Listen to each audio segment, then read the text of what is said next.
Hey guys, welcome back to Pretentious Cinephile 1982. It's going to be a really quick, short and simple episode. Going to be a 2025 End of Year Catchup. I am your host, Joseph Ngo, the eponymous Pretentious Cinephile.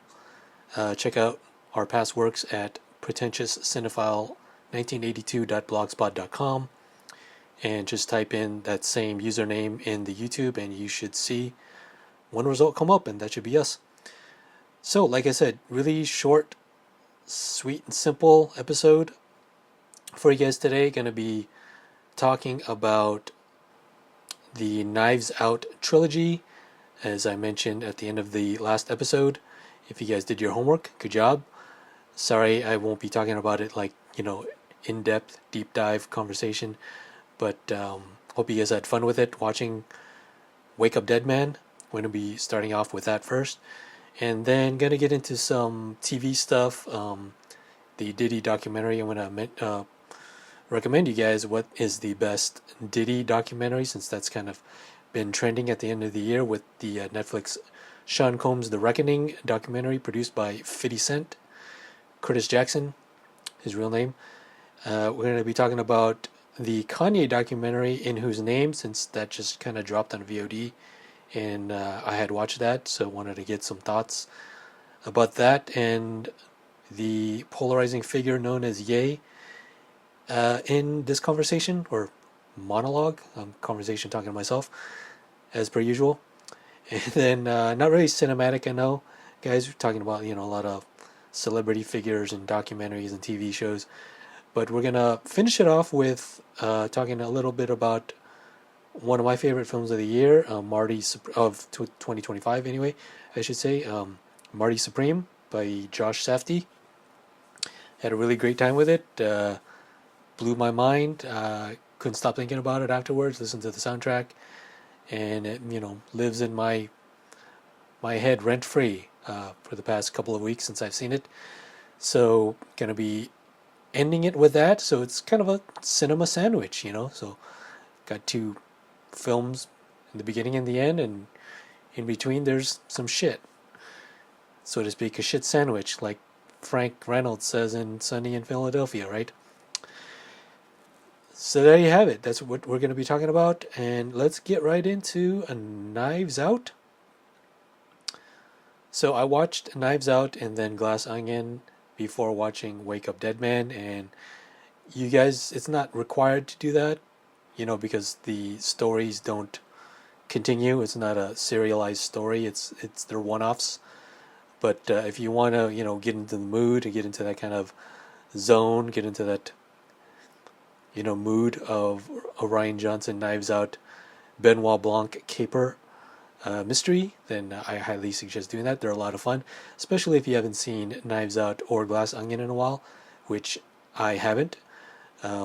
Seen Glass Onion when it came out in 2022 when it dropped on Netflix, and previous to that I watched Knives Out because I'm kind of like that. I'm very can't think of the word. I'm very particular about the way I view things. I love to kind of have an affinity of themes, of genres, of franchises, if you will. So that's what happened there. So I saw Knives Out the most, which usually that's what happens, right? And trilogies, you always watch the first ones a lot more because you're always preparing for the subsequent movies by watching the past ones, and you watch the third one the least, which is sad to say, and hopefully that doesn't happen here. But I really love the Wake Up Dead Man. At first I thought it was a little preachy, little overly heady, overly philosophical about the nature of religion and beliefs, but after I found out, that's wasn't what it was all about. Me myself being growing up, Catholic, going to Catholic school, and then like renouncing it, and then coming back to it more spiritually. I don't, believe in it devoutly as older past generations do, because I believe it's kind of toxic how political figures these days, I'm not naming names, but use religion as their cult, use it in their own cult of personality, which this movie really, Wake Up Dead Man, really infuses.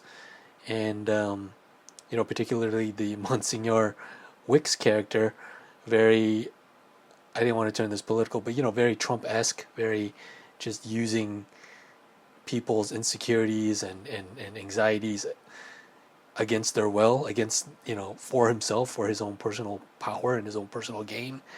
And I thought that was very heady, very topical, and it was great. The mystery box was very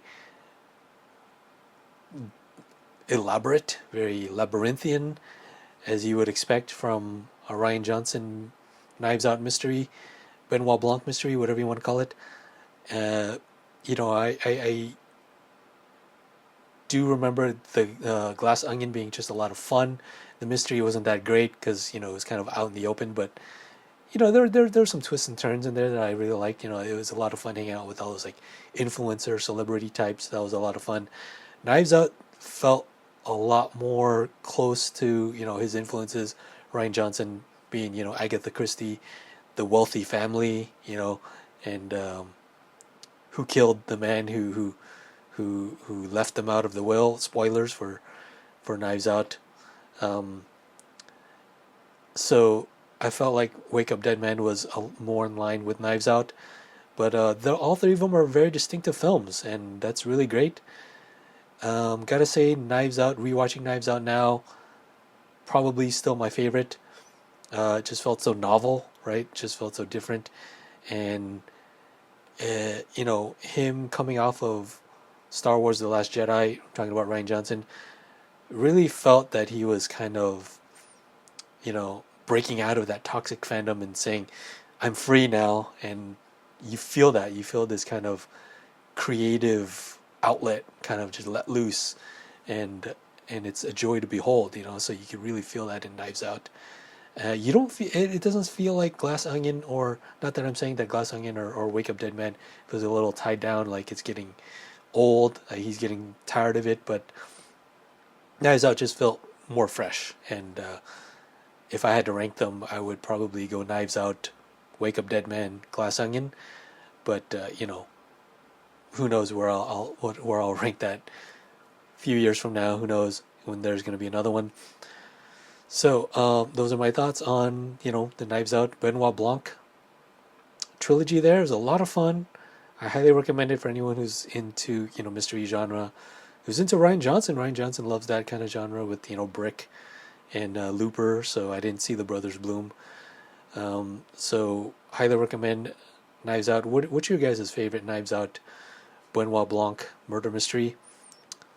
Let me know in the comments.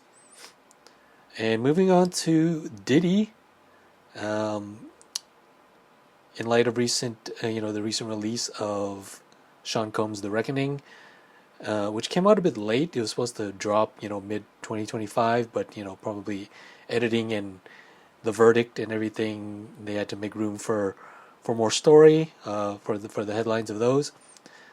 And so I'm not going to get into too deep for all of them. Just to let you guys know, I was a huge hip hop head. I'm kind of a hip hop head today, but I grew up with 90s hip hop, with all of that history in the back of my head of the Bad Boy, Death Row, West Coast East Coast feud.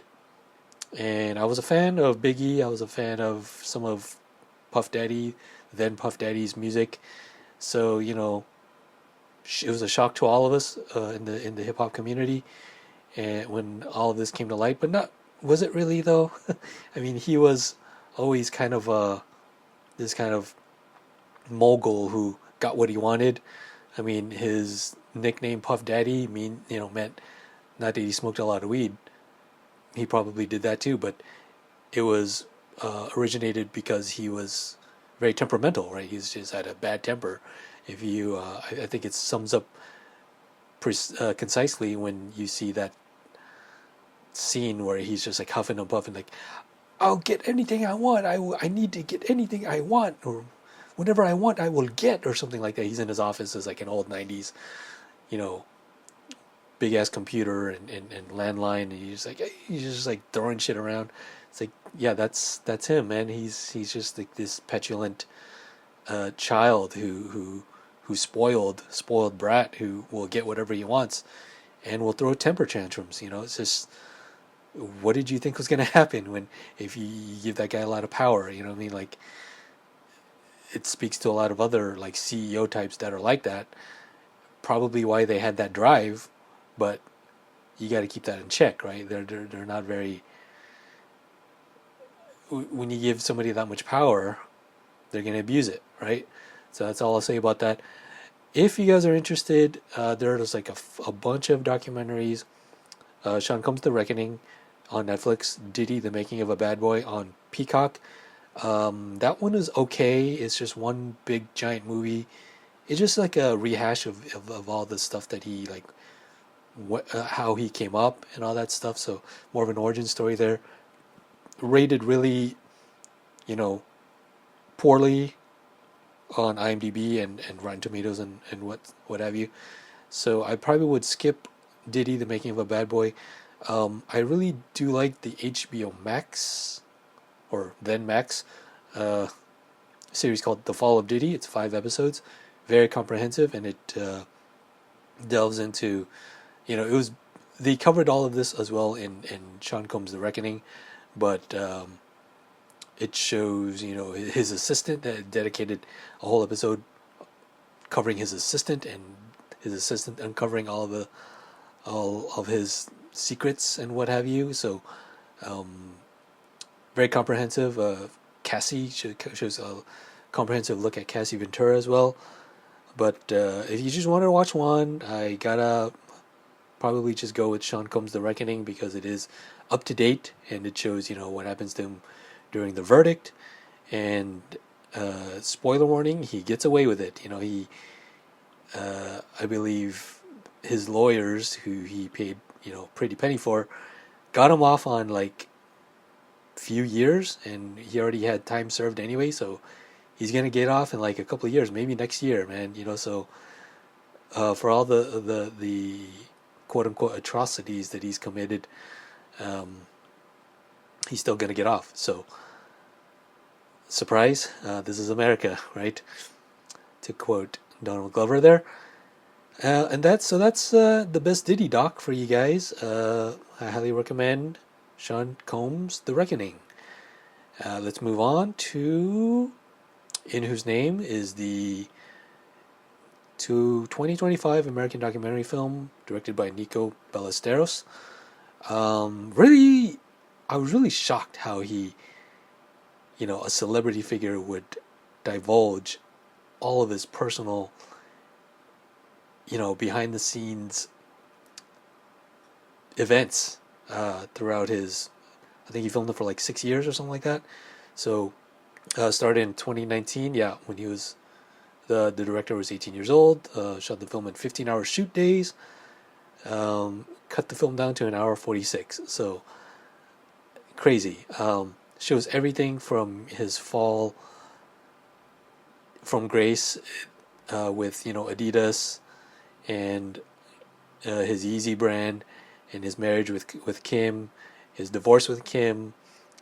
A lot of cameos. Loved seeing Drake, one of my favorite rappers. Just Marilyn Manson's on there, Pharrell Williams, Lil Dicky, Elon Musk, Charlie Kirk. Wow. Donald Trump. DMX, LeBron. Bunch of people.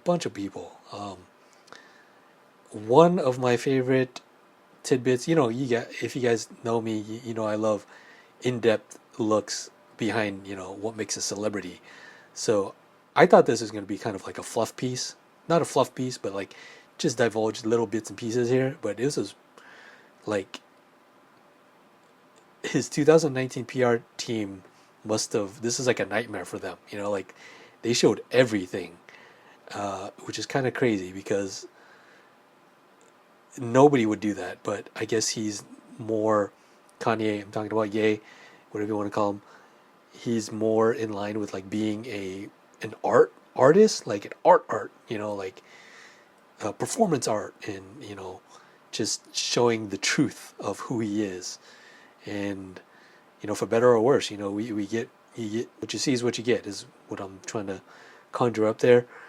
One of my favorite little tidbits is, it shows him doing a lot of things, but one of the most embarrassing scenes is him. Later in 2025, it was revealed that he was autistic. If you guys didn't know that, and it's why it's been made public that he's bipolar, so he has manic depression. So there are times in the documentary where he's off his meds, and usually that's when creatives are more in tune with their creative side, and they can actually make whatever art that they specialize in. So that's when he can make music and stuff like that. So there are scenes where he's off his meds, and he's just yelling and stomping on the ground. I think he was yelling at his wife, Kim's mom. I forget her name. Kris Jenner. I forget her is it, or I think she changed it back to Kardashian. But yeah, he's just like a child, like throwing a temper tantrum, and it's just like, whoa, like any other celebrity would cut that, but he wanted to show that. For some reason, he wanted to show the truth of that side of him. And can you imagine him like behind closed doors, like insane, right? Or maybe somebody told me that people do that just for attention. So maybe he just did that for the cameras. Who knows? But Jesus, there's this another an anecdote I wanted to mention is when he was on SNL. I believe Adam Driver was the host, and he was on there with like Kid Cudi, and they already knew, like the producers, like we know what we're gonna get with him coming on. He's gonna like rant. This is his when he had the MAGA hat, right? He's like, everyone was like calling him out, black artist who's supporting Trump. Trump is a vile racist and all that stuff. So why are you siding with him? And then he just like proceeds to go on this rant and call out the liberal media, the heads of NBC, even like black comedians like Bill Cosby and what have you. And then backstage it shows Michael Che, who's in charge of the is it the news? I forgot what that segment is called with Colin Yost. Weekend Update. He's just calling him out, just saying, like face to face, saying, like, you're my hero, but why did you have to call us out like that? You didn't even give us a chance to respond, and just like it felt like it was going to come to blows. I mean, both figures were standing their ground. Ye was just like, I'm just speaking the truth, man, or whatever pill he's on, whatever rabbit hole he's tunneled into. He's just sticking to his truth. And Michael Che's like, why'd you do that, man? Why? Just why? He had to have a couple like assistants pull him back, but that was pretty heated, and I can't believe that made the documentary as well. Bottom line, I think Kanye is troubled. What a fall from grace. Just he was on top of the world, something like I don't know, I want to say like 3 to 4, maybe more $1 billion net worth. Now he's like selling off houses in Wyoming just to stay afloat, something like that, like running out of cash, selling property portfolio here. I'm looking at some finance websites, and his unsuccessful 2020 presidential campaign. Who's gonna want that guy, a bipolar guy, in charge of nukes, right? I mean, you could say a lot about Trump, but at least he's not bipolar, and not that autism is bad or a negative connotation, but would you trust somebody like that, with nuclear buttons, nuclear football, whatever you want to call it? It's crazy, man. I don't know where he's gonna go from there. A lot of people probably don't care, but it's a shame, man. It's quite a shame. I hope he gets help. It's one of those things where it's like I was talking to my friend Edwin the other day from my fidelity TV podcast, saying he wouldn't be surprised if one day Kanye's like he took his life, uh, which it's sad to say about anybody, but it's kind of true here. Anyway, that is In Whose Name, the Kanye West documentary 2025. I wouldn't say I recommend it. It is a bit, I was gonna say bipolar, but no, it is. It's worth watching. It's breezy, hour and a half, and if especially if you're into, you know, the personality of one Kanye West, aka Ye, I recommend it.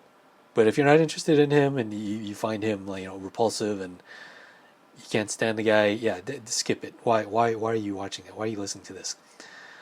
Okay, that's In Whose Name. All right, let's close it off with Marty Supreme. Oh boy, oh man, I was just flabbergasted. Man, this is what I was expecting from the Smashing Machine. Oddly enough, it made me appreciate the Smashing Machine more. I feel like those two films are like in conversation with each other. Both are minor spoilers from Marty Supreme and the Smashing Machine, but both are about athletes. Smashing Machine is about an athlete at the end of his career. Marty Supreme is about an athlete at the beginning of his career. But I was expecting Smashing Machine, being a huge fan of Good Time, Uncut Gems, and even their independent films before that, the Safdie brothers I'm talking about, highly expecting a lot from these two films. Was really let down by Smashing Machine because it was kind of meandering, very slow paced, and I was not expecting. I was expecting Uncut Gems Part 2.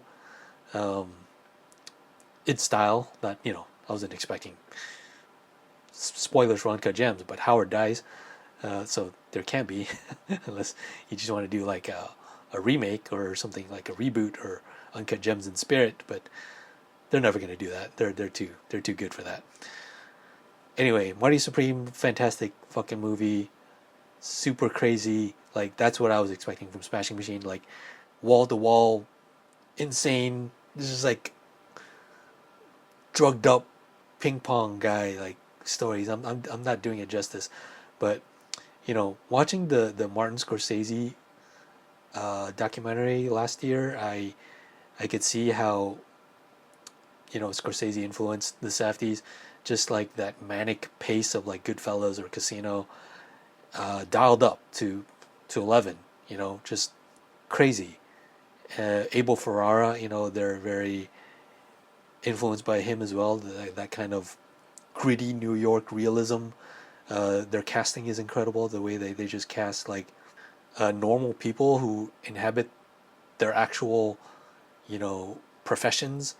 For instance, like the Diamond District, he cast all like real Diamond District people, and then they wrote around those actors instead of having like non-actors play a character, which would be inauthentic, right? So a lot of it's the same thing in Marty Supreme, the Abel Ferrara character, the Penn Teller was like the farmer guy. He looked menacing, but a lot of New York, real authentic people that just feels lived in, that you can't get anywhere else. If you have actors playing them, it just will feel fake. So they really inhabit their world with authenticity, which is fantastic, and you feel that gritty realism throughout the running time. The 2.5 hour running time feels so fast. Oh my god.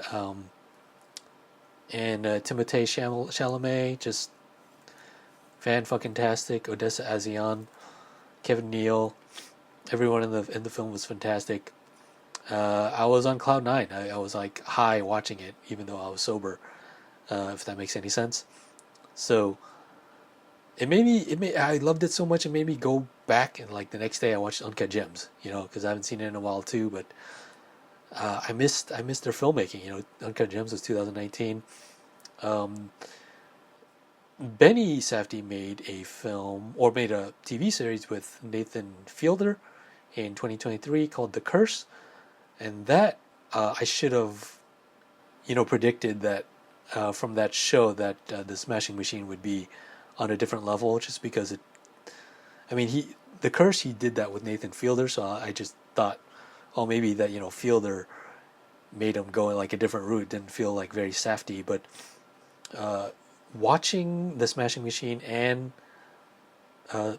Marty Supreme now, it's obvious that the process of elimination that Josh Safdie is the crazy guy that has like that manic, fast-paced energy through his films. Like nobody does that. People do that, but it's very this distinctive kind of driving, propulsive energy that is unmistakable. Like Uncut Gems gives you anxiety, like how many other films do that? Just through pace, their sheer pace alone. Of course, the situations really dictate that as well, but the pacing of Uncut Gems just gives you a heart attack. That's the easiest way I can sum that up. But yeah, I would highly recommend The Curse as well. Looking at the wiki here, they call it a black comedy, cringe comedy, psychological thriller, satire. It's about a couple of TV, HGTV, like passive home co-stars, and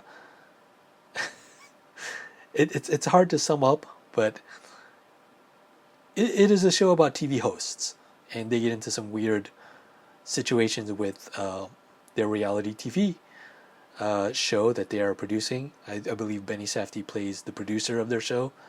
It stars Emma Stone and Nathan Fielder as the husband and wife co-star of this show about passive homes. Is that a real thing? I don't know. It seems like it should be one day, like given how techy we are these days, right? But highly recommend The Curse. I shit on the Smashing Machine earlier when I saw it, just because it wasn't what I was expecting. But now that I've seen Marty Supreme, I'm going to give it another shot. I feel like I will like it more now, just because Marty Supreme informed me of what, the contrasting nature of the two brothers. And a lot of similarities with the two brothers as well. So, given the subject matter of the two films, right? So, that is Marty Supreme. Quick spoiler, but it is my number 2 film of the year.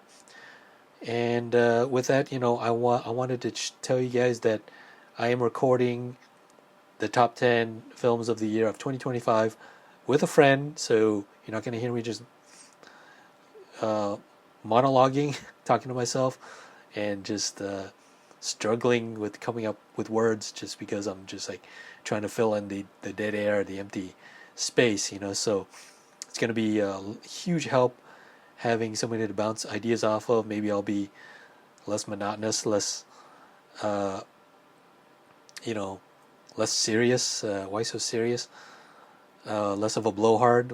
Maybe I'll be more comedic. Hopefully you guys will find that more entertaining. But that's going to be our next episode, hopefully. My friend Dat was on the Laser Boy before, so we have a good rapport. But we are planning to record sometime next week. I know it's like early January right now, so a little late for a top 10 of 2025, so I apologize about that. But I'm glad you guys tuned in for this episode. And that's going to be our next episode, the top 10 list of 2025. Let me know what you guys are watching and what was the best, shows and movies of the year were for you. What are you looking forward to? I am probably going to do another short episode by myself of most anticipated shows and movies of 2026. So stay tuned for that. Look forward to that, guys. Thank you so much. Got this under 30 minutes. Good Lord. All right, guys. Check out more of our works at pretentiouscinephile1982.blogspot.com. We have a Pinterest, pinterest.com/pretentiouscinephile1982, and type up Pretentious Cinephile 1982 on YouTube and find our podcast. All right, guys. We'll see you later. Bye.